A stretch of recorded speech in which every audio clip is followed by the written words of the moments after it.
দর্শকদের জন্য একটু ব্যাখ্যা করতেন। এখানে ব্যাখ্যা করার কিছু নাই, এটা আমাদের একটা স্ট্র্যাটেজিক ডিসিশন।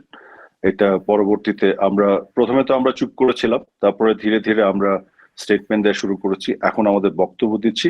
বিভিন্ন টেকনিক্যাল কিছু ইস্যুজ আছে, প্রবলেম আছে, আস্তে আস্তে সবকিছুই হবে। এখানে আসলে ব্যাখ্যা বিশ্লেষণে কিছু নাই। জি, এমনিতে 5ই আগস্টে ধরেন দুদিন আগেও কিন্তু আপনি ব্রিফিং গুলো করেছেন, আপনারা যথেষ্ট কনফিডেন্ট ছিলেন। শেষ দুদিনে কি এমন ঘটেছিল? না, আমরা কনফিডেন্ট ছিলাম, কিন্তু আমাদের উপরে যে আক্রমণগুলি হচ্ছিল আমরা কিন্তু মূলত সেগুলো ব্যাখ্যা করছিলাম। আপনারা তো নিজেরাই দেখেছেন যেভাবে ধ্বংসযজ্ঞ চালানো হয়েছে, একটির পর একটি পুলিশের উপরে আক্রমণ করা হয়েছে, থানা আক্রমণ করা হয়েছে। আমরা কিন্তু আমাদের সকল বক্তব্যে একটি জিনিস বারবার বলে এসেছিলাম যে ছাত্ররা যারা তাদের যে আন্দোলনের যে বিষয় ছিল, তাদের যে দাবি ছিল, সেগুলো নিয়ে কিন্তু আমাদের আলোচনা তাদের সাথে হচ্ছিল, এবং তাদের সেই দাবি কিন্তু আমরা বিচারিক প্রক্রিয়ায় সমাধান করছিলাম। আমরা বারবার বলেছি যে ছাত্রদের দাবির সাথে আমাদের কোনো দ্বিমত নেই। আমার অনেকগুলো বক্তব্য আছে, এটা এখন চালালে দেখতে পারবেন। তবে যেহেতু এটা কোর্টের বিষয়, কোর্টের মাধ্যমে আমাদের এটা সুরাহা করতে হবে, এবং আমরা কোর্টে, সর্বোচ্চ আদালতে আমরা ছাত্রদের পক্ষেই, তাদের দাবির পক্ষে আমরা ফাইটটা করছি। কিন্তু আসলে সত্যি কথা বলতে, আর দাবি যাই থাকুক, কোটা বা যেটাই ছিল, দিন শেষে তো বোঝাই গেল যে আসলে তো অন্য ষড়যন্ত্র ছিল এখানে। তো সেই পরিস্থিতি তৈরি হলো। তো আসলে কনফিডেন্সের বিষয় না, আমরা সঠিক তথ্যগুলো তুলে ধরার চেষ্টা করছি মানুষের সামনে, এবং আমরা যেটা আজ করছিলাম যে এখানে একটা তৃতীয় পক্ষের অনুপ্রবেশ আছে যারা এই ধ্বংসযজ্ঞগুলো চালাচ্ছিল, যে কারণে আমরা সবসময় ছাত্রদের ডিফেন্ড করে গেছে যে ছাত্ররা কিন্তু এগুলো করছে না। ছাত্রদের সাথে আমাদের আলোচনা চলছে এবং ছাত্রদের দাবিগুলো আমরা বিচারিক প্রক্রিয়ায় সমাধানের চেষ্টা করছি। কিন্তু যখন এর মধ্যে একটার পর একটা আক্রমণ আসলো, ধ্বংসযজ্ঞ চালানো হলো, তারপরে 16 তারিখে 6 জনের মৃত্যু ঘটে গেল, আমরা তো পুরো শকড হয়ে গেছিলাম তখন। মাননীয় প্রধানমন্ত্রী তখন জাতীয় উদ্দেশ্যে ভাষণ দিয়ে বললেন, সবাইকে সতর্ক করলেন, অভিভাবকদের সতর্ক করলেন, শিক্ষকদের করলেন যে উনি খুবই উদ্বিগ্ন ছাত্রদের নিরাপত্তা নিয়ে, কারণ কারা মাঝখানে ঢুকে পড়ে এই ঘটনাগুলি ঘটাচ্ছে, কিভাবে ঘটাচ্ছে। তো এগুলো নিয়ে আমরা একটু চিন্তিত ছিলাম তখন। ঠিক আছে, বুঝতে পেরেছি, কিন্তু মানে শেষ দুদিনের ঘটনাক্রমটা আমরা কিন্তু জানি না যে শেষ পর্যন্ত কি হয়েছিল। ধরেন শেখ হাসিনার ভারতে চলে যাওয়ার সিদ্ধান্তটি কখন হলো, তখন আপনি কোথায় ছিলেন এবং কিভাবে করে আপনারা সেফ এক্সিট পেলেন? 4 তারিখে পর্যন্ত 12:30 পর্যন্ত তো আমরা গণভবনে ছিলাম, বিভিন্ন আলাপ আলোচনা হয়েছে। পরের দিন তারা 5 তারিখে যে তাদের প্রোগ্রামটা শিফট করে আগিয়ে আনলো, তখনও ঢাকা শহর এবং বিভিন্ন কি পয়েন্ট ইনস্টলেশন গুলোকে প্রোটেকশনের জন্য কিভাবে কি করা যায় এগুলো প্ল্যান করা হয়েছিল। কিন্তু 5 তারিখে আসলে ওই ধরনের কোনো, আসলে 4 তারিখে কিন্তু মাননীয় প্রধানমন্ত্রী বেশ কয়েকবার বলেছিলেন যে না, আমি এত লাশের উপর দিয়ে ক্ষমতায় থাকার দরকার নেই। এই যে অনুপ্রবেশ যেটা করেছে তৃতীয় পক্ষ, এবং যেটা এখন আমরা ম্যাটিকুলাস ডিজাইনের অংশ হিসেবে শুনছি, তো সেগুলো নিয়ে উনি খুবই উদ্বিগ্ন এবং খুবই মানসিকভাবে খুবই ডাউন ছিলেন। তো যাই হোক, তো 5 তারিখে যেটা আমি জেনেছি, 5 তারিখে তো আমি ঢাকাতেই ছিলাম।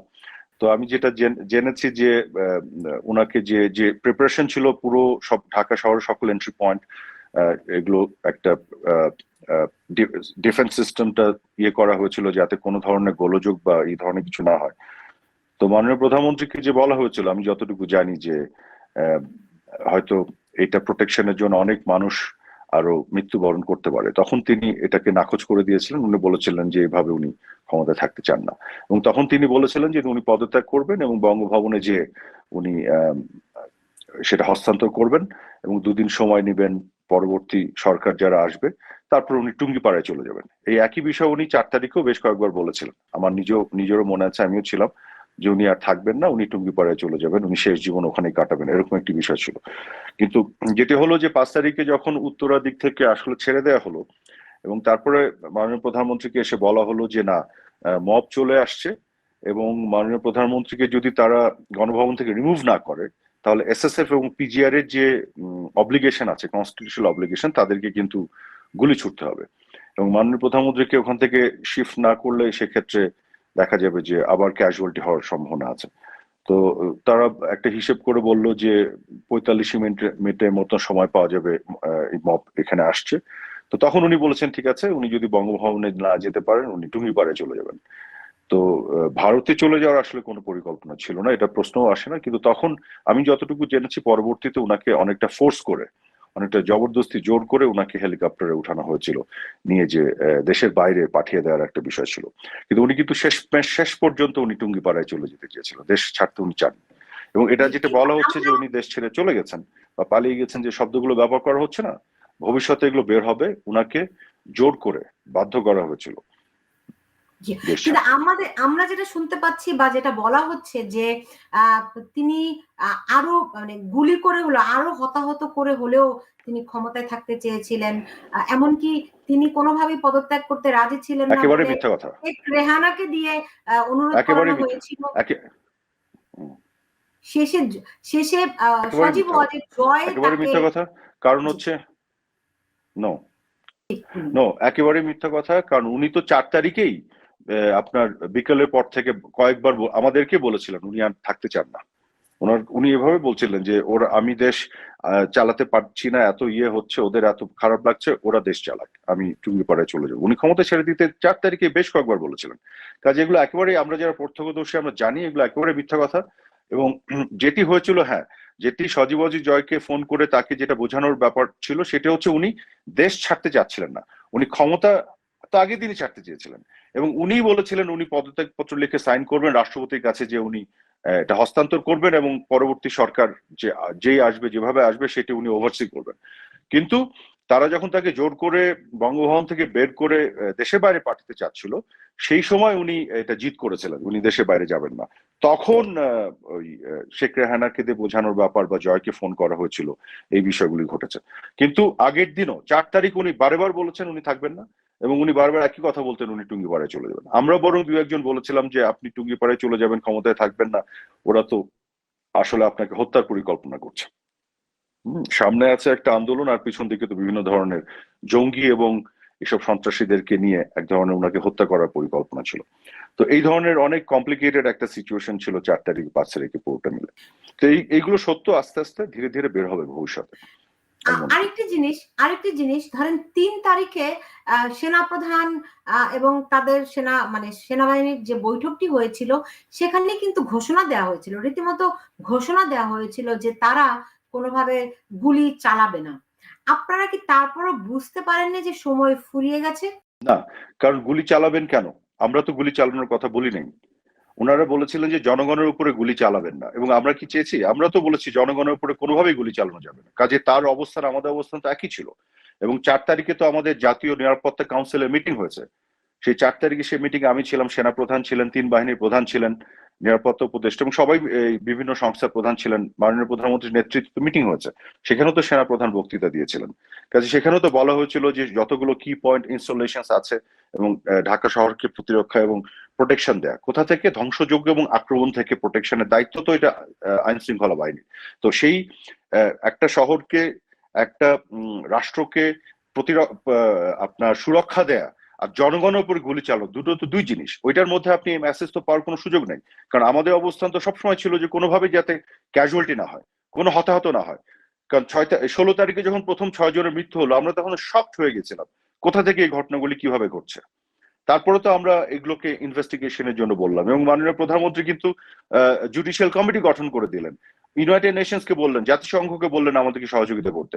আমাকে দায়িত্ব দেওয়া হয়েছিল, আমি নিজে বিভিন্ন সংস্থা, পৃথিবীর বিভিন্ন সংস্থার সাথে যোগাযোগ শুরু করেছিলাম ফরেন্সিক এক্সপার্ট এদেরকে আনার জন্য, একটা আন্তর্জাতিক তদন্ত করতে, যে কেন এরা এই ঘটনাগুলি ঘটছে, কিভাবে ঘটছে।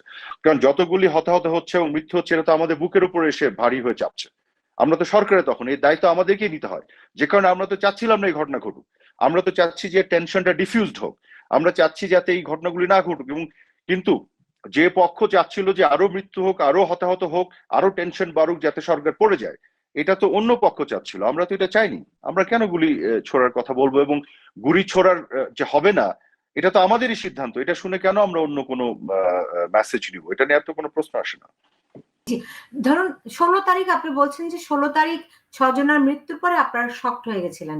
তো 16 তারিখ থেকে 5 তারিখ প্রায় 3 সপ্তাহ, এর মধ্যে কিন্তু ওই 16 তারিখে মাত্র 6 জনের মৃত্যু। এরপরে প্রায় আপনি জানেন যে কি পরিমাণ অন্তত বাংলাদেশের সরকারি হিসেবেও 800-র উপরে এই সংখ্যা নিয়ে নানা রকম মতভেদ আছে, কিন্তু অনেক প্রাণহানি হয়েছে। তো এই 3 সপ্তাহ লাগলো কি আপনাদের এটা বুঝতে যে এরকম একটি পরিস্থিতি এখানে? আপনারা ধরেন আওয়ামী লীগ একটা একটা বাংলাদেশের সবচেয়ে পুরনো রাজনৈতিক দল, তারা মাঠের একেবারে তৃণমূলের সঙ্গে আওয়ামী লীগের সম্পর্ক। তো আপনারা এই ব্যর্থতার জন্য আহ, কি কি এখন পর্যন্ত প্রায় 4.5 মাস 5 মাস হতে যাচ্ছে, হয়ে গেছে, তো আপনাদের মূল্যায়নগুলি কি কি কি কি ব্যর্থতা আপনারা আইডেন্টিফাই করতে পেরেছেন? একটা জিনিস খেয়াল করেন, 16 তারিখে যখন 6 জনের মৃত্যু হলো, আবু সাইদ সহ, ওখানে ছাত্রলীগেরও একটা ছেলে ছিল ঢাকা কলেজের, আপনার যদি মনে আছে। ওই 16 তারিখে সকালবেলা আমরা খবর পাচ্ছিলাম যে আগের দিন স্টেট ডিপার্টমেন্টের একটা স্টেটমেন্টে বলা হচ্ছে যে 2জন নাকি মারা গেছে। তো আমরা কিন্তু খুঁজছিলাম কিভাবে 2জন মারা গেল, আমি কোনো মিডিয়াতে রিপোর্ট হয়নি, কোথাও হয়নি। আমি 16 তারিখে দিনের বেলা সকালবেলা গণভবনে গেলাম এবং এটা নিয়ে মাননীয় প্রধানমন্ত্রীর সাথে আলাপ হলো, কিন্তু আমরা কিন্তু খুঁজে পাচ্ছি না। আমরা আমাদের সমস্ত গণমাধ্যমের যারা আছেন এবং বিভিন্ন সূত্রে যতগুলো ল এনফোর্সমেন্ট এজেন্সি আছে, আমরা খুঁজছি যে এই তথ্য কোথা থেকে পেলো, এবং আসলে কিন্তু আদতে একজনও মারা যায়নি। তারপরে হুট করে একটার পর একটা মৃত্যুর খবর আসা শুরু করলো 16 তারিখে, এবং আমরা পুরো শকড হয়ে যাচ্ছি। মাননীয় প্রধানমন্ত্রীকে আমি দেখেছি, উনি কিন্তু প্রচন্ড ভাবে মানে শকড হচ্ছিলেন যে বিষয়টি কি, যে কারণে পরবর্তীতে পরের দিনই উনি জাতির উদ্দেশ্যে ভাষণ দিয়ে উনি কন্ডোলেন্স এক্সপ্রেস করলেন, সরি বললেন। উনি আপনার জুডিশিয়াল কমিটি করার ঘোষণা দিলেন এবং সতর্ক হতে বললেন অভিভাবক এবং শিক্ষকদের, যে আপনাদের সন্তানদের কিন্তু প্রোটেকশন দিয়ে রাখতে হবে, এই ঘটনাগুলি ঘটে যাচ্ছে, হ্যাঁ আমাদের কিন্তু সাবধানে থাকতে হবে। এবং তারপরে আপনি যেটি বলছেন পরবর্তী 3 সপ্তাহে 5ই অগস্ট পর্যন্ত দেখুন অনেকগুলো এরকম ঘটনা ঘটেছে, এবং আমরা কিন্তু পরবর্তীতে দেখছি যে পুলিশের সাথে কোনো সংঘর্ষ নাই, কিন্তু হুট করে একটা স্নাইপারে গুলি এসে মরে যাচ্ছে। এবং আপনার মনে আছে হৃদয় তরুয়া বলেছে তার বন্ধু তার পাশে কিভাবে মৃত্যুর কোলে ঢলে পড়েছে। তারপরে যেটা বলা হলো যে বাসার ভিতরে বাচ্চা শিশুরা মারা যাচ্ছে, হেলিকপ্টার থেকে নাকি গুলি ছড়া হয়েছে। পরে তো এই যে ডক্টর ইউনূসের অধীনে র্যাব ইনভেস্টিগেট করে বলে হেলিকপ্টার থেকে কোনো গুলি ছড়া হয়নি, এবং যে বাচ্চাটা মারা গেছে তার বাবা বলছে যে কোনো হেলিকপ্টার শব্দই ছিল না যখন তার গায়ে গুলি এসে লাগলো। তো এইটা তো আমরা আসলেই ওই 3 সপ্তাহ শকের মধ্যে ছিলাম, বুঝতে পারছিলাম না কেন ঘটছে। কিন্তু মাননীয় প্রধানমন্ত্রী দেখেন, উনি জুডিশিয়াল কমিটি করে তদন্ত করতে শুরু করলেন, উনি জাতিসংঘকে ডাকলেন, আমরা বিভিন্ন সংস্থার সাথে যোগাযোগ শুরু করলাম। উনি যারা আহত হলেন তাদেরকে দেখার জন্য হসপিটালে দৌড়ে গেলেন এবং তাদের সুচিকিৎসার ব্যবস্থা করলেন। যারা নিহত হয়েছেন তাদের পরিবারের সদস্যদেরকে গণভবনে ডেকে তাদের পাশে আমরা দাঁড়ালাম, তাদেরকে সরকারিভাবে অনুদানের ব্যবস্থা করা হলো, তাদের পাশে থাকা এবং বিচারের ব্যবস্থায় কমিটমেন্ট করা হলো। মাননীয় প্রধানমন্ত্রী তো সবকিছু করেছেন কিন্তু ওই সময়টুকুর মধ্যে। কিন্তু এমন যে একটা বিশাল ষড়যন্ত্র যেভাবে আমাদের ঘাড়ের উপর এসে পড়লো, মানে এত অল্প সময়ের মধ্যে এত কিছু ঘটে যাচ্ছিল, এবং মানুষের মনকেও আসলে বিভিন্নভাবে চারিদিক থেকে প্রচার প্রপাগান্ডা করে বিষে তোলা হলো, যেটা সত্যি কথা। আপনি যদি বলেন ব্যর্থতার কথা, ওখানেই আমাদের সবচেয়ে বড় ব্যর্থতা ছিল যে আমরা আসলে এটা গভীরতাটা বুঝে উঠতেই পারিনি। এত অল্প সময়ের মধ্যে এত ঘটনা ঘটে যাবে এটা আমরা বুঝতে পারিনি, এবং আমরা আসলে ওই শকের মধ্যেই ছিলাম কাইন্ড অফ। এক একটা হতাহতের ঘটনা ঘটতো, আসতো আমাদের কাছে, এবং আমরা পুরা যে কি অবস্থা হতো, চারিদিকে আমাদের কলিগরা মানে সবার চেহারা আপনার ভেঙে যেত, যেটা কি আর একটা ঘটনা এরকম হলো, কেন হচ্ছে। তো এই তো এই হচ্ছে বুঝতে অবস্থা। না পারার, এই যে আপনি এটা বলছেন যে এটা মানে গভীরতাটা বুঝতে পারেননি, সেই না পারার কারণটি কি? এরকম কি হতে পারে আপনারা একটা বিচ্ছিন্ন হয়ে গেছিলেন মানুষের কাছ থেকে, মানুষের পালসটা ধরতে পারছিলেন না? আবার অনেক সময় সবাই বলে যে আওয়ামী লীগ মানে অনেক পুরনো দল হওয়ার কারণে আওয়ামী লীগ হচ্ছে গিয়ে যখন বিরোধী দলে থাকে আওয়ামী লীগ তখন সবচেয়ে বেশি শক্তিশালী থাকে, সরকারে যখন থাকে তখন আওয়ামী লীগকে বলা হয় দুর্বল, আর টানা যখন 15 বছর ধরে ক্ষমতায় তখন মানুষের সঙ্গে তার বিচ্ছিন্নতা তৈরি হয়েছে কিনা, এই বিষয়গুলি আপনারা মূল্যায়ন করেছেন কিনা? দেখুন, আমি যেটা বলছি সেটা হচ্ছে যে গভীর ষড়যন্ত্র হয়েছে, সেটা আমরা বুঝতে পারিনি ওইভাবে। তো গভীর ষড়যন্ত্র তো আর সাধারণ জনগণ করে নাই, যে জনগণের সাথে বিচ্ছিন্নতার কারণে আমরা এটা বুঝতে পারছি না। জনগণও তো ধোকার মধ্যে পড়ে গিয়েছিল। আমি কখনোই মনে করি না যে আমাদের জনগণের সাথে বিচ্ছিন্নতা তৈরি হয়েছিল বা ছিল, অবশ্যই আমাদের সংযোগ সবসময় ছিল। কিন্তু যেটি হয়েছে যে গভীর ষড়যন্ত্রটা বুঝতে না পারার মূল কারণ যেটি হচ্ছিল, ষড়যন্ত্রকারীরা এত ব্যাপকভাবে এই ষড়যন্ত্র করেছে, এত টাকা পয়সা তারা ঢেলেছে, এবং এগুলো তো এখন একটু একটু করে বের হচ্ছে, একটু একটু করে কিন্তু বের হচ্ছে। ব্রিগেডিয়ার সাখাওয়াত সাহেবের বক্তব্যে কিন্তু বের হয়েছে 7.62 সিভিলিয়ানদের আর্ম করা হয়েছে। সেই সিভিলিয়ান কারা? যারা আনসার ক্যাম্পে যে আনসারকে গেট থেকে গুলি ছুড়ে আনসারদের আহত নিহত করেছে। তো আপনার আইন শৃঙ্খলা বাহিনীদের উপরে খার কাদের ছিল, কারা পুলিশকে আক্রমণ করেছে? তো এই 7.62 যারা গুলিটা করেছে তারা তো ওই পক্ষ, এই সন্ত্রাসীরা। তো এই জিনিসগুলো কিন্তু বুঝে বুঝে ওঠা একটু কষ্টই ছিল তখন। তো সেটা আমাদের অবশ্যই ব্যর্থতা ছিল, এবং অবশ্যই আমি মনে করি আমাদের দায়ও ছিল, দায় আমাদের নিতে হবে। আমরা যখন সরকারে ছিলাম আমাদের দায় আছে, কিন্তু এই দায় স্বীকার করেছিলাম বলেই আমরা জুডিশিয়াল কমিটি করেছিলাম তদন্তের জন্য, জাতিসংঘকে আহ্বান জানিয়েছিলাম, প্রত্যেকটি আহত নিহত পরিবারের পাশে দাঁড়িয়েছিলাম, আহতদের পাশে মাননীয় প্রধানমন্ত্রী গিয়েছিলেন, তাদের সুচিকিৎসার ব্যবস্থা করেছিলেন, আমরা দায় নিয়েছিলাম বলেই এই কাজগুলি আমরা করেছিলাম। এবং এখনো আমরা বিচার চাই। আমাদের কথা হচ্ছে যে বিচারটা হতে হবে। আমরা যে জুডিশিয়াল কমিটি করেছি সেই জুডিশিয়াল কমিটি ভেঙে দিয়েছে ইউনূস সরকার। কেন? এখন পর্যন্ত তারা কোনো কমিটি করেনি তদন্তের জন্য। জাতিসংঘকে যে আমরাই তো ডেকেছিলাম, তারপরে যাই হোক তারাও ডাকতে বাধ্য হলো, কিন্তু এখন জাতিসংঘকে তারা তথ্য দিচ্ছে না। আপনি কিছুদিন আগে দেখেছেন, রিপোর্ট হয়েছে জাতিসংঘ কিন্তু খুবই, তাদের যে ফ্যাক্ট ফাইন্ডিং টিম কিন্তু খুবই হতাশ যে তারা কোনো কোঅপারেশন পাচ্ছে না। তো কেন এটা হচ্ছে বলেন? মাঝখান দিয়ে আবার কি হলো যে ইনডেমনিটি দিয়ে দিল। কেন ইনডেমনিটি? আমরা তো সকল হত্যাকাণ্ডের বিচার চেয়েছিলাম।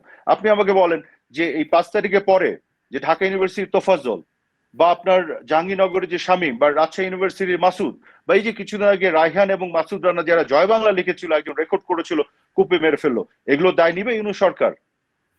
শত শত আওয়ামী লীগের নেতা কর্মীকে যে হত্যা করা হলো 5 তারিখের পরে, এত পুলিশ হত্যা করা হয়েছে, এই পুলিশের পরিবারের সদস্যদের তাদের অধিকার আছে না বিচার চাওয়ার? তারা এগুলো দায় নিবে? নিচ্ছে? আমরা তো নিয়েছিলাম, আমরা তো তদন্ত করেছিলাম, আমরা তো পাশে দাঁড়িয়েছিলাম। এই সরকারের ভূমিকা নিয়ে আপনার কাছে আমি ফিরবো, আমার অনেকগুলো প্রশ্ন আছে, কিন্তু মানে 5ই আগস্ট এবং ওই সময়কার ঘটনাগুলিতে এখনো আমাদের অজানাই। তখন সেনাবাহিনীর ভূমিকা আপনারা কিভাবে মূল্যায়ন করছেন, এবং আপনাদের কাছে কি পুরো পরিস্থিতি সম্পর্কে কোনো গোয়েন্দা প্রতিবেদন কি ছিল নাকি ছিল না?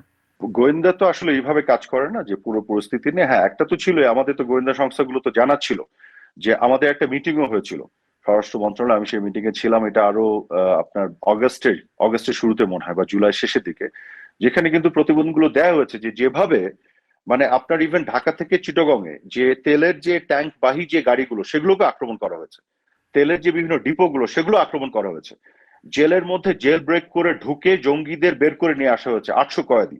তো এগুলো কিন্তু পুরো একটা, আমরা কিন্তু আজ করতে পারছিলাম না একবারে সেটা না, করছিলাম যে এগুলো তো কোনো শান্তিপূর্ণ আন্দোলনের লক্ষণ না, এখানে তো একেবারে জঙ্গিবাদী একটা মহাপরিকল্পনা নিয়ে তারা নেমেছে এবং এক ধরনের যুদ্ধ ঘোষণা করে। এবং আজকে কিন্তু তারা এটা স্বীকার করছে যে এত পুলিশ হত্যা না করলে, ধ্বংসযজ্ঞ না চালালে আপনার এইভাবে কি তাদের নাকি তাদের কথিত বিপ্লব সফল হতো না। তো কোটা আন্দোলনের বিষয়টা যে একটা জাস্ট কাভার ছিল, হ্যাঁ, পিছন দিকে যে এই ব্যাপারগুলি ছিল এগুলো প্রতিবেদনে উঠে এসছে, একেবারে আসেনি সেটা ঠিক নয়। দেখুন, বাংলাদেশে এর আগেও গণ অভ্যুত্থান হয়েছে, নানানভাবে সরকার পতন হয়েছে, কিন্তু যেভাবে করে আওয়ামী লীগ তাসের ঘরের মতো ভেঙে পড়লো, সবচেয়ে শক্তিশালী দল, সবচেয়ে বড় রাজনৈতিক দল, সবচেয়ে পুরাতন এবং অভিজ্ঞ রাজনৈতিক দল, যাদের নেতৃত্বে বাংলাদেশ স্বাধীন হয়েছে, তারা এরকম করে ভেঙে পড়ে যাবে এবং সবাই আত্মগোপনে চলে যাবে। আওয়ামী লীগ ভেঙে পড়েনি, আওয়ামী লীগ ভেঙে পড়েনি, আওয়ামী লীগ আছে, আওয়ামী লীগ ছিল এবং আওয়ামী লীগ থাকবে। বিষয়টি যেটি হয়েছে যে একটা মানে অল অফ এ সাডেন, এই যে এত অল্প সময়ের মধ্যে যে মানে যে ষড়যন্ত্রটা, এটা তো পিছন থেকে দীর্ঘ পরিকল্পনা ছিল, এবং যে পরিমাণ আপনার এখানে ইনভেস্টমেন্ট হয়েছে দেশি বিদেশি চক্র, যে কারণে যেটা হচ্ছে কি যে আমরা তো ধরেন যারা অসাম্প্রদায়িক রাজনীতি করি, আমরা তো সবসময় এই জঙ্গিদের টার্গেট ছিলাম। তো যেভাবে আমাদেরকে এই পতনের দিকে নিয়ে যাওয়া এবং জঙ্গিদের ছেড়ে দিয়ে আমাদেরকে একটা ঝুঁকির মধ্যে ফেলে দেওয়া হলো, তো যে কারণে আপনি খেয়াল করে দেখেছেন যে যারাই এই ঝুঁকিকে মোকাবেলা করার জন্য আমাদের বিভিন্ন পন্থা অবলম্বন করতে হচ্ছে সাময়িকভাবে। আমরা যদি নিজেদেরকে সেফ অ্যান্ড সিকিউর না করি, আমরা তাহলে ইভেন্চুয়ালি রিঅর্গানাইজ রিগ্রুপ করে ফাইট ব্যাক কিভাবে করব? যারা সেটা করতে পারেনি তাদেরকে কিন্তু আপনার জেলে ঢুকিয়ে রেখেছে, মিথ্যা মামলা দিয়েছে। প্রত্যেকটি আওয়ামী লীগের নেতাকর্মীর বাসা আপনার আক্রমণ করা হয়েছে, লুটতারাজ করা হয়েছে। গোটা বাংলাদেশে আওয়ামী লীগের সমস্ত অফিস যেগুলো আছে সেগুলো ভেঙে ফেলা হয়েছে। আমার বনানীতে যে অফিস যেটি ছিল সেটি পুরোটা আপনার লুট করা হয়েছে এবং সবকিছু আপনার নিয়ে গেছে, কম্পিউটার এবং ভেঙে চুরে রেখে চলে গেছে। তো এই ধরনের আক্রমণের মুখে আপনি কি করবেন? এই ধরনের আক্রমণের মুখে আমি মনে করি যে আমাদেরকে অবশ্যই নিজেদেরকে, জঙ্গি যে ঝুঁকি, জঙ্গিদের ঝুঁকির মুখে আমাদেরকে অবশ্যই কৌশলগতভাবে সেই অবস্থা নিতে হয়েছে। কিন্তু আমরা, আওয়ামী লীগ ছিল, আছে এবং থাকবে। আওয়ামী লীগ তাসের ঘরের মতন ভেঙে পড়েনি। আওয়ামী লীগ মোকাবেলা করবে, করেই বাংলাদেশ এবং জনগণের স্বার্থে আওয়ামী লীগ কাজ করবে। জি, ধরেন মানে এখন যে পরিস্থিতি, এতে তো একেবারে তৃণমূলের নেতাকর্মীরা মারাত্মকভাবে তারা এফেক্টেড, তারাই হত্যার শিকার হচ্ছে, নির্যাতনের শিকার হচ্ছে, বাড়িঘরে থাকতে পারছে না, তাদের বাড়িঘর জ্বালিয়ে পুড়িয়ে দেওয়া হচ্ছে। অনেকে অভিযোগ করেন যে এটি আসলে দল হিসেবে আওয়ামী লীগের একটা বড় ব্যর্থতা, যে তাদের যেই কর্মীদেরকে এইভাবে করে মানে এইভাবে করে ছেড়ে দেয়া, সবাই গোপনে চলে যাওয়া, কোন রকম দিক নির্দেশনা না থাকা, এটি একটা এত বড় একটা দলের কাছ থেকে কেউ আশাও করে না, এবং এটি একটা দায়িত্বহীন পরিস্থিতি, এমনটাই কিন্তু অনেকে অভিযোগ করছেন। দেখুন, যারা দেশে কোনো না কোনো ভাবে দেশের ভিতরে আটকে গেছেন, তারা কি দিক নির্দেশনা দিতে পারছেন? আওয়ামী লীগের শীর্ষ পর্যায়ের কত নেতা, সাবেক মন্ত্রী, এমপি, তারা তো সব জেলে। তারা কি দিক নির্দেশনা দিতে কিন্তু পারছেন? অনেকে তো বরং দেশের বাইরেও আছেন, তারা তো নিরাপদে আমি আছেন, তারা কেন আমি সে পাচ্ছেন না? না, কেউ নিরাপদে নাই, কেউই নিরাপদে নাই, কেউ ভালো অবস্থায় নাই, এতটুকু আপনাকে বলতে পারি। আপনার এমন একটা পরিস্থিতিতে সবাইকে নিজেকে সিকিউর করতে হয়েছে, কেউ নিরাপদে এবং ভালো অবস্থায় নাই। বরং আমি বলছি যে যারা সেই ঝুঁকি মোকাবেলা করে কিছুটা নিজেকে সিকিউর করতে পারছেন, তারাই হয়তো এখন অনেক ক্ষেত্রেই নেতা কর্মীদের সাথে যোগাযোগ করে তাদের পাশে দাঁড়াতে পারছেন। কাজেই দেশে থেকে আপনি যেটা বলছেন, একেবারে সামনাসামনি মুখোমুখি হয়ে ওই বীরত্ব দেখানো দেখে আপনি জেলে ঢুকবেন, আপনাকে মেরে ফেলবে, আপনাকে হত্যা করবে, তখন তো আপনি কিছুই করতে পারবেন না। কাজে এখন আমি মনে করি যারা নিজেদের কিছুটা নিরাপদ নিরাপদ নিরাপদ জায়গায় রাখতে পেরেছেন, তারাই বরং এখন কিছু তাদের সীমাবদ্ধ সাধ্যের মধ্যে চেষ্টা করছেন যোগাযোগ করে বিভিন্ন জনের সাথে। আমরা তো যোগাযোগ করছি তো বিভিন্ন নেতা কর্মীদের সাথে, মাননীয় প্রধানমন্ত্রী কিন্তু তৃণমূলে বিভিন্ন জনের সাথে যোগাযোগ করছেন এবং কথা বলছেন, তাদের পাশে থাকার জন্য উনি আছেন, এবং বিভিন্ন জনের মাধ্যমে চেষ্টা করা হচ্ছে তাদের বিভিন্ন ধরনের সহায়তা প্রদান করার। তো কাজেই এইটা কিন্তু ঠিক না যে আওয়ামী লীগের সবাই সবকিছু ছেড়ে চলে গেছে। যারা বরং সিকিউর করেছে, নিরাপদ করেছে নিজেকে, তারাই এখন করতে পারছেন কিছুটা হলেও। তাদেরও সীমাবদ্ধতা আছে, কিন্তু যারা পারেননি তারা তো সব আপনার জেলের মধ্যে, তারা তো আরোই পারছেন না, তাই না? তবে এটা খুবই সত্যি কথা, গোটা বাংলাদেশে আওয়ামী লীগের তৃণমূলের কর্মীদের উপরে যে আঘাত নেমে এসছে, যেভাবে তারা অন্যায় অত্যাচার করছে এবং আক্রমণ করছে, এটা তো এখন দেশের মানুষ বিশ্ব দেখছে, যে যারা এতদিন গণতন্ত্র এমনিতে আওয়ামী লীগের মানবাধিকারের কথা বিরুদ্ধে একটা বলে। বড় অভিযোগ হচ্ছে কি, যে ধরেন যারা এরকম তৃণমূলের কর্মী, প্রকৃত আওয়ামী লীগ, তারা অনেকখানি দল থেকে বিচ্ছিন্ন ছিলেন, যারা যেটি বলে যে হাইব্রিড, এরকমরাই আওয়ামী লীগের প্রভাবশালী ছিল, এবং দল হিসেবে কিংবা সরকার হিসেবে আওয়ামী লীগ সরকার অনেকখানি প্রশাসনের উপর নির্ভরশীল ছিল। এই দিক থেকে কি মনে হয় যে এটাও একটা বড় ধরনের অভিযোগ, এবং দলকে আবার সংগঠিত করতে এইগুলো একটা বড় চ্যালেঞ্জ হয়ে দাঁড়িয়েছে? আপনি আওয়ামী লীগের কেন্দ্রীয় কার্যনির্বাহী সংসদে যারা আছেন দেখেন, আপনি ওখানে দেখেন, মেজরিটি 90% উপরে আপনি পাবেন দলের সাথে দীর্ঘদিন ধরে কাজ করে যাওয়া তৃণমূলের কর্মীরা, যারা বিভিন্ন পর্যায়ে নেতা হয়েছে। আওয়ামী লীগের বিভিন্ন স্তরে দেখেন কমিটিগুলো। ঢাকার মতো আপনি জায়গায় আওয়ামী না না, লীগের আপনি যে ওয়ার্ড প্রশ্ন, কমিটি ছিল না। না না, আমি বলি, আপনি প্রশ্নটা একটু শেষ করি।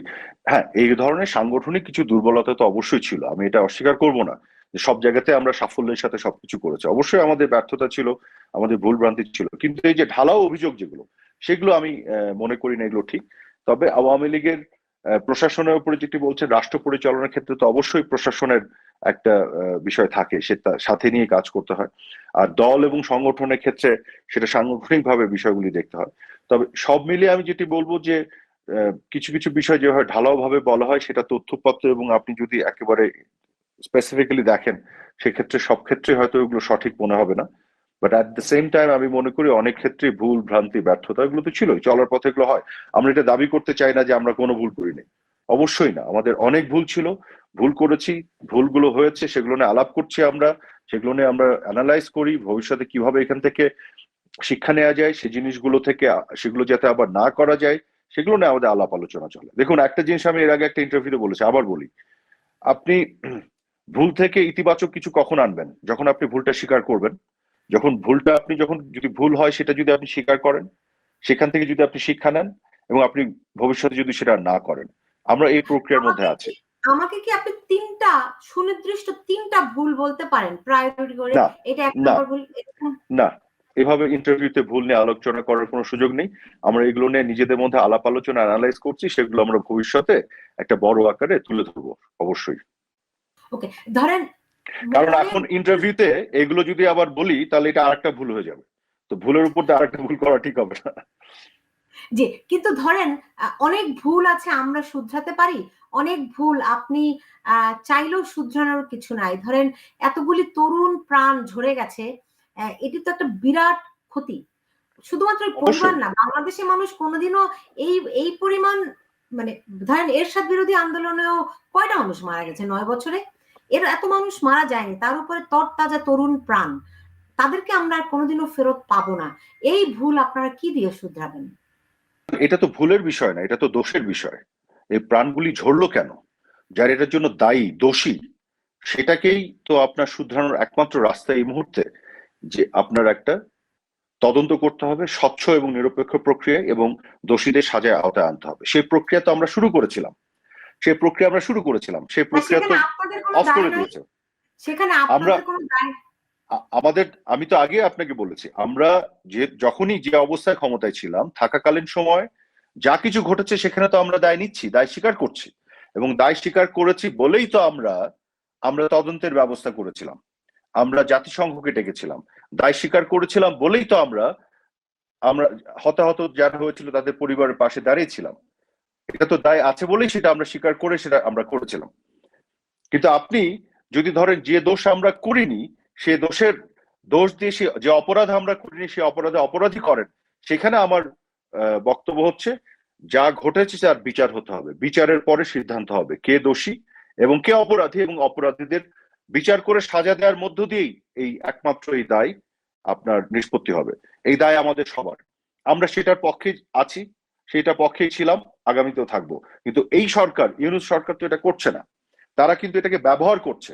ছাত্রদের বা যারা যারা এখানে মৃত্যুবরণ করেছে, হতাহত হয়েছে, সেই বিষয়গুলোকে তারা ব্যবহার করে রাজনৈতিক প্রতিপক্ষ হিসেবে আওয়ামী লীগের বড় বড় নেতাদেরকে মিথ্যা মামলা দিয়ে জেলে রেখেছে। আসল যে কালপ্রিট যারা, তাদেরকে তো তারা ধরছে না। তাহলে তো বোঝাই যাচ্ছে যে এদের উদ্দেশ্যটা কি। এরা তো এই হত্যাকাণ্ডের বা যেগুলো ঘটেছে এগুলো বিচার করছে না, আমরা করতে চেয়েছিলাম।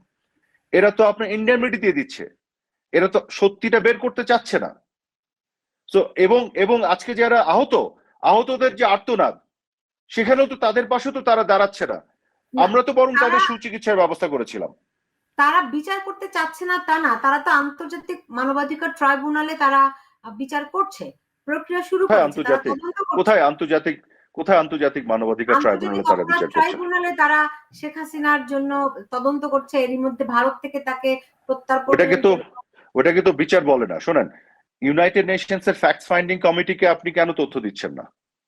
আপনি যদি শোনেন, আপনি ওইটাই তো আপনাকে বললাম যে এটা ইনভেস্টিগেট করে যে আসল কালপিট ধরতে হবে, সেই কাজে কিন্তু তাদের মনোযোগ নাই। তারা কি করছে? রাজনৈতিক প্রতিপক্ষ হিসেবে শেখ হাসিনার পিছে লাগছে, বা আওয়ামী লীগের নেতাদেরকে ধরে এনে আপনার জেলে ভরে রাখছে। অর্থাৎ তারা পলিটিক্যালি রাজনৈতিক অস্ত্র হিসেবে এগুলোকে ব্যবহার করছে। কিন্তু সত্যিকার অর্থে যে বিচার তদন্ত, যেটা আমরা শুরু করেছিলাম জুডিশিয়াল কমিটি করে, তারা সেই জুডিশিয়াল কমিটি ভেঙে দিয়েছে। তো তারা নিজেরাও তো নতুন করে করেনি, তদন্তটা করলো না কেন তারা? জাতিসংঘকে কেন কোঅপারেট করছে না তারা? তাই না? কাজেই তারা ওই কাজটা না করে এই যে আইসিটিতে যেটা করছে, এটা তো রাজনৈতিক ভাবে ব্যবহার করা। আপনার বলেন তো, আওয়ামী লীগ যত বড় বড় নেতাদের ধরেছে হত্যা মামলা দিয়ে, আপনি নিজে বিশ্বাস করেন এরা হত্যা করেছে? না, তারা বলছে অন্য কোনো মামলায় মামলা দিলে, অন্য মামলাগুলো হলে তারা জামিন পাবে, এখন হত্যা মামলায় জামিন হবে না। মূলত সেই মানে হত্যা তারা না করলেও দিবে, তার মানে এটাই তো হচ্ছে নতুন বাংলাদেশের সংজ্ঞা তারা তৈরি করলো, যেখানে আইনের শাসন বলে কিছু নাই। তারা যে এত কথা বলে এসছে, আমাদেরকে দোষ দিয়েছে যে আইনের শাসন, গণতন্ত্র, মানবাধিকার, তো এখন এসে আবার ওই একই কাজ করছে। তো মামলায় জামিন পেলে পাবে, যার যে দোষ আছে সেভাবে আইনি প্রক্রিয়ায় তাদেরকে নিতে হবে, যদি নির্দোষ হয় নির্দোষ হবে, দোষ হলে সাজা হবে। সেটা না করে এক তো হচ্ছে মব তৈরি করে হত্যা করছে, খুন করছে, জঙ্গিদের লেলিয়ে দিয়েছে, আর হচ্ছে যাদেরকে হাতের কাছে পাচ্ছে মিথ্যা মামলা দিয়ে ধরে জেলে ভরছে, আর সেই মিথ্যা মামলা দিয়ে চাঁদাবাজিও চলছে। এই তো আজকের নতুন বাংলাদেশ, বাংলাদেশ 2.0।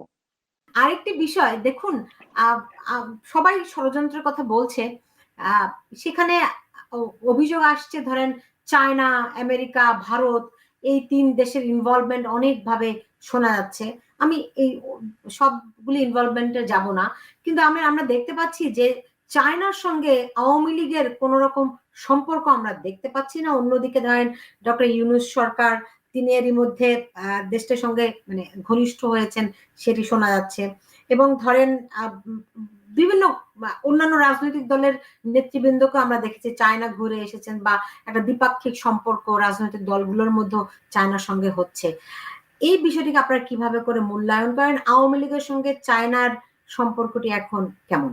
না, আওয়ামী লীগ যখন সরকারে ছিল তখন আওয়ামী লীগের ফরেন পলিসি একটা ছিল, ডিপ্লোমেসিটা এরকম ছিল, আমরা সকলের সাথে সম্পর্ক রেখেছি এবং আমাদের বক্তব্যটা খুবই সুস্পষ্ট ছিল যে কারোর সাথেই শত্রুতা নয়, সকলের সাথে বন্ধুত্ব।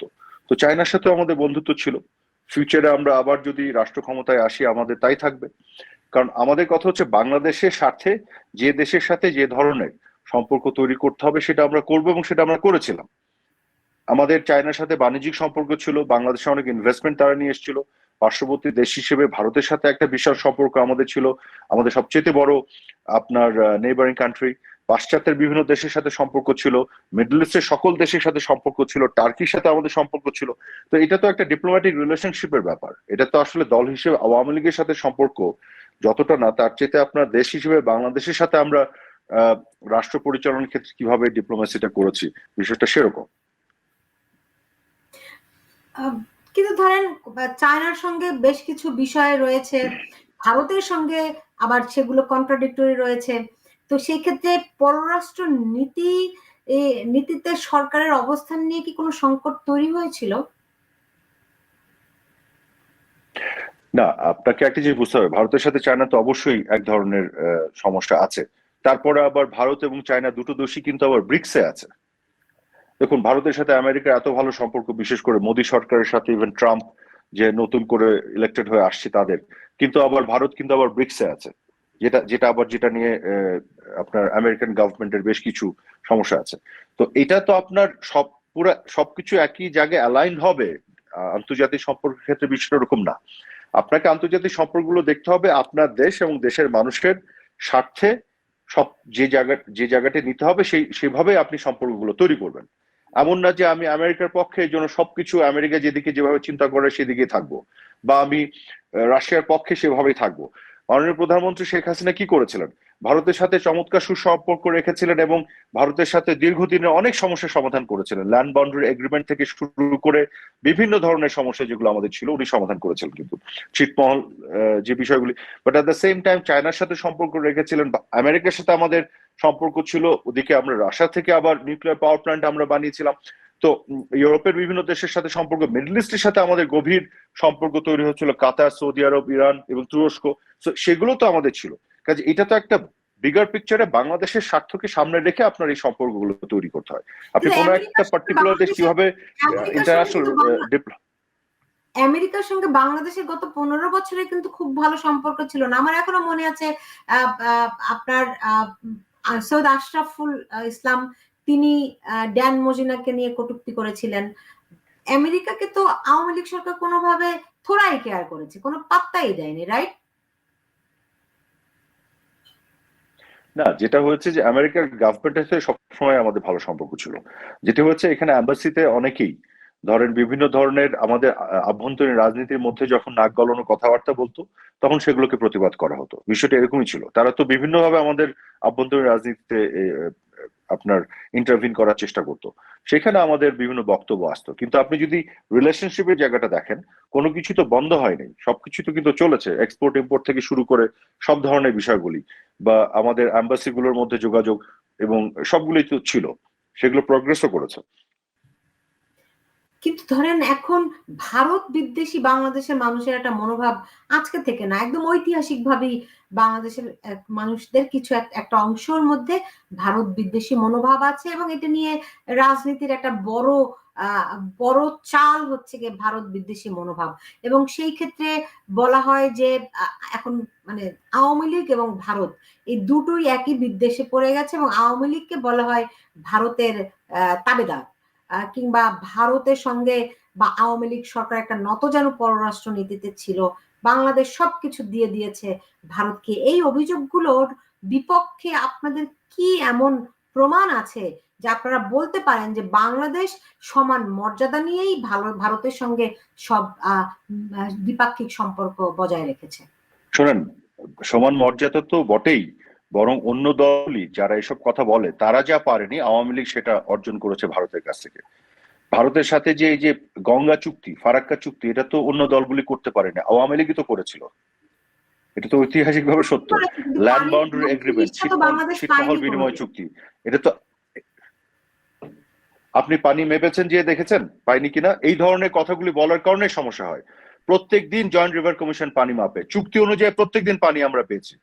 এগুলো কিন্তু আপনারা না জেনে অনেক সময় বলে ফেলেন, মানুষ বিভ্রান্ত হয়। এগুলো কিন্তু বোঝার বিষয় আছে।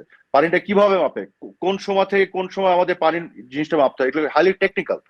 আমি আপনাকে বলে দিচ্ছি, পরে ব্যাখ্যা করবো, আপনি সময় সময় দিতে পারবেন না। যে পানি আমরা যে চুক্তি করেছি, চুক্তি অনুযায়ী সব সময় পানি পেয়েছি। পাইনি এটা একবারে বাজে কথা, ইটস নট কারেক্ট। কাজে এইভাবে মানুষ কিন্তু অনেক সময় বিভ্রান্ত হয়ে যায়। এক, দ্বিতীয় হচ্ছে ল্যান্ড বাউন্ডারি এগ্রিমেন্ট আমরা করেছি। আমরা ভারতের সাথে ম্যারিটাইম বাউন্ডারি, সমুদ্র সীমা জয় করে এনেছি। বিএনপি বা অন্য দলগুলি উদ্যোগী নেয়নি। আমরা ম্যারিটাইম বাউন্ডারি জয় করে এনে আমরা চায়না থেকে সাবমেরিন নিয়ে এসেছি আমাদের এটা সুরক্ষার জন্য, যেখানে ভারতের অনেক ক্ষেত্রে এটা অপছন্দ ছিল। কাজে আমরা যা যা কিছু করেছি, এগুলো তো এটা কেউ কিছু করেনি সত্যিকার অর্থে যদি আপনি দেখেন। হ্যাঁ, আওয়ামী লীগ একটা জিনিস যেটা করেছে, যে আননেসেসারি ভারতের নর্থ ইস্টে তাদেরকে ডিস্টার্ব করেনি। কেন ডিস্টার্ব করবে আওয়ামী লীগ? কারণ আওয়ামী লীগের উদ্দেশ্য ছিল আমরা সন্ত্রাস, সহিংসতা এবং এই যে আপনার সেপারেটিস্ট মুভমেন্ট, এগুলোর বাইরে একটা শান্তিপূর্ণ রিজিওনাল কানেক্টিভিটি চায়। আওয়ামী লীগ ভারত থেকে 1100 মেগাওয়াট বিদ্যুৎ ইম্পোর্ট করে, আপনি জানেন? আওয়ামী লীগ গভর্নমেন্টের অধীনে এটা হয়েছে, এবং এটা আমরা সস্তায় নিয়ে আসি। বাংলাদেশের ভিতরে বিদ্যুৎ উৎপাদনে যে খরচ পড়ে পার ইউনিট, তার চেয়ে কম দামে আমরা এই বিদ্যুৎ আনি। এবং সেটা আমি বহুবার বলেছি, কেউ কর্ণপাত করেনি। তামিম সাহেব কিছুদিন আগে বললেন যে রিজিওনাল কোলাবোরেশন একটা বড় সুবিধা, এটা আমরা বাংলাদেশ ভোগ করছি। তো আওয়ামী লীগের সময় হয়েছে। আমরা আসাম থেকে যে আপনার পাইপলাইন দিয়ে ডিজেল নিয়ে আসবো, ক্রুড যে ডিজেলটা দিনাজপুরে, সেটা তো পুরোটাই বাংলাদেশ লাভবান হবে। এখন বাংলাদেশ ভারতের সাথে কি করতে চেয়েছো? মুক্তিযুদ্ধের সময় থেকে আমাদের যে সম্পর্ক, আমরা এখানে ঠুকাঠুকি ঝগড়া না করে একটা শান্তিপূর্ণ সহাবস্থান এবং দুই দেশের জনগণের কল্যাণ হয়, এইভাবে আমরা একটা কোলাবোরেশন রিলেশনশিপ করতে চেয়েছিলাম। এবং তার মধ্য দিয়ে বাংলাদেশের পক্ষে আমরা সবকিছু, সমুদ্র সীমা জয় থেকে শুরু করে, ল্যান্ড বাউন্ডারি এগ্রিমেন্ট থেকে শুরু করে, পানির হিস্সা থেকে শুরু করে, এবং তিস্তাটা আমরা আনতে পারি না। হ্যাঁ, আমাদের কিছু কিছু ফেলিয়ার আছে। বাকিদের সময় একটু দেখেন তো তারা উদ্যোগটা নিয়েছিল কিনা। আমরা তো উদ্যোগ নিয়েছি। আমরা ধরেন আমার 100টা আমার উদ্যোগ এখনো নিয়েছি, মনে আছে 70টা 91 পেরেছি, সালের 30টা 91 পারি সালের নাই। সরকারের সময় 91 সালের সরকারের সময় যখন বেগম জিয়া ভারত সফরে গেছেন, তখন ফেরত এসে আসার পরে সাংবাদিকরা এক্স্যাক্টলি, তাকে প্রশ্ন ভুলেই করেছিলেন। গিয়েছিলেন। হ্যাঁ, তিনি বলেছেন আমি এটি বলতেই ভুলে গেছি, আমার মনে আছে এটি। ভুলে আপনার গিয়েছেন। কিন্তু হ্যাঁ, তারপরও হ্যাঁ, হ্যাঁ, এক্স্যাক্টলি। তারপরেও তো সুলতানা, আপনাকে আমি তিস্তা। একটা ছোট্ট করে এই পার্টটুকু একটু বলি। আমি জি, একটু ছোট্ট করে বলি সুলতানা। দেখেন, ভারতের সাথে হয়তো আমাদের 20টা আমি কথার কথা বলছি, 20টা সমস্যা আছে। সেগুলো সবগুলো আমরা উদ্যোগ নিয়েছি। এই 20টার মধ্যে হয়তো 15টা আমরা সমাধান করেছি, 5টা পারিনি। এটা একটা কন্টিনিউয়াস প্রসেস। কিন্তু আমরা সবগুলো উদ্যোগ নিয়েছি। যেগুলো পারিনি সেগুলোকে ফুলিয়ে ফাঁপিয়ে দেখানো হয় যে আওয়ামী লীগ এগুলো করেনি। কিন্তু বাকিরা তো ওই উদ্যোগও নেয় নাই। আমরা উদ্যোগ নিয়েছি 20টা, 15টা পেরেছি, 5টা পারি নাই। আর তারা তো উদ্যোগই নেয় নাই। কাজে আমরা কি করে ভারতের কাছে এটা নতজানু হলো? আসলে বিষয়টা হচ্ছে, মুক্তিযুদ্ধের সময় থেকেই আওয়ামী লীগকে এবং মুক্তিযোদ্ধাদের পাকিস্তানপন্থীরা এই ভারতের তাবেদার এগুলো বলে আসছে। আপনি তখনকার দেখে নেন গোলাম আজম এবং রাজাকার এবং কোলাবোরেটরদের স্টেটমেন্ট গুলি, তারা তখনও তো বলতো আওয়ামী লীগ হচ্ছে ভারতের সাথে ষড়যন্ত্র করে পাকিস্তান ভাঙা ষড়যন্ত্র করছে। এটা তো নতুন বক্তব্য না। আমাদের দেশের আজকের জেনারেশন এরা জানে না, তাই এরা হয়তো ভাবছে। জি। কিন্তু ধরেন আদানির সঙ্গে জি, মানে আদানি গ্রুপের সঙ্গে যে বিদ্যুৎ চুক্তি, বলা হয় যে এটা কয়েক গুণ বেশি দাম দিয়ে আনা হয়েছে, ভারতের স্বার্থ সংরক্ষিত হয়েছে। এমনকি আপনি ভারতের আপনি ভারতের শোনেন, আপনি একটা কাজ করেন না, আপনাকে একটা বলি। শোনেন শোনেন, আদানি তো একটা প্রাইভেট কোম্পানি। আপনাকে সিম্পল একটা জিনিস বলি। ভারতের ভিতরে এই যে কত মেগাওয়াটের আদানিটা বলেন তো? 1600 মেগাওয়াটের, রাইট? 1600 মেগাওয়াটের একটা বিদ্যুৎ কেন্দ্র যদি বাংলাদেশে বানাতেন, কি পরিমাণ জমি লাগতো? সেই জমি তো আমাদের লাগলো না। সেই জমিটা আমরা ভারতের ব্যবহার করলাম। আমাদের গভর্নমেন্ট যদি করতো, এককালীন যে ইনভেস্টমেন্ট লাগতো, সেই ইনভেস্টমেন্ট আমরা করি নাই, আদানিকে দিয়ে করালাম। এখান থেকে কয়লা পোড়ার পরে যে কয়লার যে ধোঁয়াটা নিঃসরণ হবে, সেটাও বাংলাদেশে হচ্ছে না, ভারতে হচ্ছে। আমরা শুধু ফ্রেশ বিদ্যুৎ এনে বাংলাদেশের জনগণকে দিচ্ছি। এর চেয়ে ভালো চুক্তি কি হতে পারে? আর দামের কথা বলছেন কয়েক গুণ বেশি দামে, তাহলে আপনাকে আমি বলি, আপনি তো সাংবাদিক, আপনি শুধু একটা জিনিস চেক করেন। আদানিকে আমরা পে করেছি না বিদ্যুৎ নেয়ার বিনিময়ে? পার ইউনিট বিদ্যুৎ কত টাকায় পে করেছে আদানিকে? আর বাংলাদেশের ভিতরে যে কয়লা ভিত্তিক যে বিদ্যুৎ প্রকল্পগুলি আছে, সেগুলোতে পার ইউনিট কত পে করি, রিসিপ্টটা এনে মিলাই দেখেন, তাহলে আপনি বুঝে যাবেন আসলে বেশি না কম করা হচ্ছে? এই যে মিথ্যাচারগুলি করে ছেড়ে দেয় বাজারে, এগুলো নিয়েই মানুষ তাল তুলতে থাকে। আপনি প্রুফ নিয়ে আসেন না, ফ্যাক্টস নিয়ে আসেন। আপনাকে আমি বলে দিচ্ছি, বাংলাদেশের ভিতরে কোল বেস বিদ্যুৎ প্রকল্প করতে পার ইউনিট যে কস্ট, আদানি ক্ষেত্র তাই কস্ট। রিসিট এনে চেক করে দেখেন। বরং আমাদের এন্টায়ার জিনিসটা ভারতের ঘাড়ের উপর দিয়ে আমরা নিয়ে আসছি। আপনি উল্টাভাবে একটু চিন্তা করেন সুলতানা, বিদ্যুৎ কেন্দ্র, বাংলাদেশের মাটি ব্যবহার করে। শোনেন, এখন এই বিদ্যুৎ নিয়ে আলোচনা যায় না, এগুলো নিয়ে অনেক টেকনিক্যাল বিষয়। শোনেন, টেকনিক্যাল বিষয় এগুলো নিয়ে এইসব মানে সস্তা প্রশ্ন আরেকদিন করব। আপনাকে আমি শুধু সিম্পলি আপনাকে লাস্ট এটাকে বোঝানোর জন্য বলে দিই এইভাবে টেকনিক্যালি না, যে আপনি শুধু চিন্তা করেন বাংলাদেশের জমি ব্যবহার করে, বাংলাদেশের কোন একটা কোম্পানিকে ইনভেস্ট করিয়ে, বাংলাদেশে কয়লা পুড়িয়ে সেই বিদ্যুৎ যদি আপনি ভারতে সরবরাহ করতেন, তাহলে বাংলাদেশে এরা কি বলতো? দেশ তো বেঁচে দিয়েছে। ঠিক এই উল্টাটা যখন হচ্ছে, তখনও বলছে যে বাংলাদেশ সরকার নাকি আওয়ামী লীগ সরকারের ঠিক করে নেই। আপনি বুঝছেন? এই জিনিসটা বোঝার জন্য আমি বললাম। যাও, এগুলো অনেক অপপ্রচার আছে, অনেক অপপ্রচার আছে। যে একটা অনুষ্ঠানে তো সব হবে না, কিন্তু আমি শেষ করব তার আগে ধরেন এই যে এত প্রাণহানি হয়েছে, আওয়ামী লীগ সরকারের ক্ষমতায় কে ষড়যন্ত্র করেছে, কি করেছে, মানুষের এতে যায় আসে না। কারণ সব দেশে সব সরকারের বিরুদ্ধেই ষড়যন্ত্র থাকে। আপনি সরকারের প্রভাবশালী মন্ত্রী ছিলেন, আপনিও জানেন সেটি। পৃথিবীর সব দেশেই সব সরকারের বিরুদ্ধে ষড়যন্ত্র থাকে। কিন্তু এই যে দেশের আমরা কি দেখলাম, আমাদের পুলিশ আমাদের সন্তানদেরকে, আমাদের মানুষদেরকে হত্যা করছে, এবং তাও কোন সরকার? আওয়ামী লীগ সরকার, রাইট? এইটা কিন্তু বিরাট একটা ক্ষতর সৃষ্টি করেছে এবং এতগুলো তাজা প্রাণ ঝরে গেছে। আওয়ামী লীগ কি এই দায় নিয়ে ক্ষমা চাইবে কিনা জাতির কাছে? দেখুন, আমরা এই দায় নিয়েছি। আওয়ামী লীগ সরকারের আমলে আমরা যে কদিন ছিলাম, যদি বলি 16 থেকে 5 তারিখ পর্যন্ত, জুলাই 16 থেকে অগস্টের 5 তারিখ পর্যন্ত, প্রত্যেকটি ঘটনার দায় আমাদের আছে, এটাকে আমরা এড়াই না। যে কারণে আমরা তদন্তের কথা বলেছি। ঢালাও বলা যাবে না সকল মৃত্যু পুলিশের হাতে হয়েছে এবং সকল মৃত্যু পুলিশ সরাসরি আইন ভেঙে করেছে। কোনটা আসলে আইন ভেঙে করেছে, কে দায়ী কে দায়ী না, এটার জন্যই তো আমরা তদন্তের ব্যবস্থা করেছি, জাতিসংঘকে ডেকেছি। দিন শেষে হচ্ছে, আমি যতই দুঃখ প্রকাশ করি, আমি যতই ক্ষমা চাই, আমি যাই করি না কেন, দিন শেষে যারা তাদের পরিবারের সদস্যদের হারিয়েছে তাদেরকে আপনার বিচার দিতে হবে। বিচার আমরা সেইটাই করতে চেয়েছিলাম, এবং ন্যায্য বিচার দিতে হবে। একজন হত্যা করেছে, অন্যায় করেছে, আরেকজনকে ধরে ফাঁসিতে ঝুলিয়ে দিবে, তাহলে কিন্তু ওই পরিবারগুলো ন্যায্য বিচার পাবে না।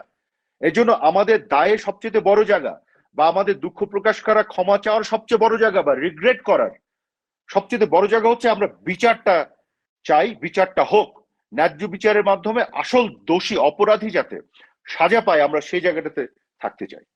জি, আমি শেষ করব এখন। আওয়ামী লীগ কবে নাগাদ ফিরবে?